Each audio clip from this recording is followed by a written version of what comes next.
तो ये समझिए कि जो मनुष्य का इतिहास है पूरा का पूरा, अगर आप उस इतिहास को गौर से देखेंगे तो मेरे ख्याल से मुश्किल से पिछले 10,000 साल का इतिहास ही मनुष्य का स्पष्ट रूप से दिखने समझ में आने वाला इतिहास है। अब थोड़ा सा सिंधु घाटी से और पीछे चले जाएंगे, अगर उसके पीछे कहाँ कुछ लिखित साक्ष्य वगैरह चीजें मिलती हैं, तो मोटा मोटा इतिहास कितना 5-6 हजार साल, और थोड़ा सा मोर बैकग्राउंड मान ले तो 4,000 और मान लीजिए 10,000 साल हो जाएगा। कितना लंबा इतिहास है। उसके पहले का जो संघर्ष है उसको बोलते हैं सारी की सारी स्पीशीज का संघर्ष। एक ऐसा समय जब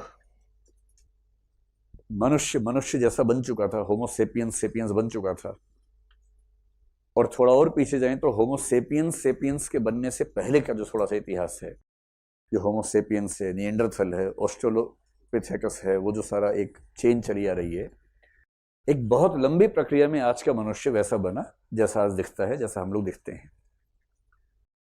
और इस लंबी प्रक्रिया के संघर्ष को अगर आप ठीक से समझेंगे तो एक बात आपको बहुत आसानी से समझ में आ जाएगी कि जो मानव था, मानव सबसे मजबूत नहीं था, सबसे शक्तिशाली नहीं था।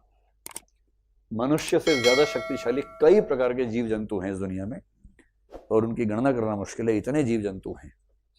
और कुछ नहीं, हाथी तो है ही, भालू है, शेर है, चीता है, तेंदुआ है, डायनासोर एक जमाने में था, बहुत ध्वंस में था, मिट्टी में मिल गया।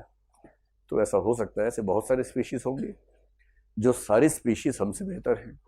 गैंडा है, मगरमच्छ है, इन सब के साथ अगर किसी मनुष्य की मुठभेड़ हो जाए तो मनुष्य पहले मुठभेड़ करेगा, फिर मुंह भेड़ हो जाता है उसके मुंह में चला जाता है भेड़ बन के, तो उसके बाद वो खा जाता है उसको, कौन पूछता है।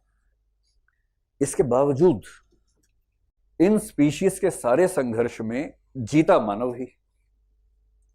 वो डायनासोर से भी जीत गया, शेर, चीता, भालू, इन सब से भी जीत गया, और जितने बड़े बड़े स्पीशीज थे उन सब से वो ज्यादा सफल रहा। और इसका मतलब ये हुआ कि धीरे धीरे एक बात रियलाइज हो गई कि दुनिया में जीतने के लिए फिजिकल पावर नहीं चाहिए। अगर फिजिकल पावर सही होता तो दिल्ली का सीएम किसी दंगल से निकलता, भारत का पीएम किसी अखाड़े में से आता,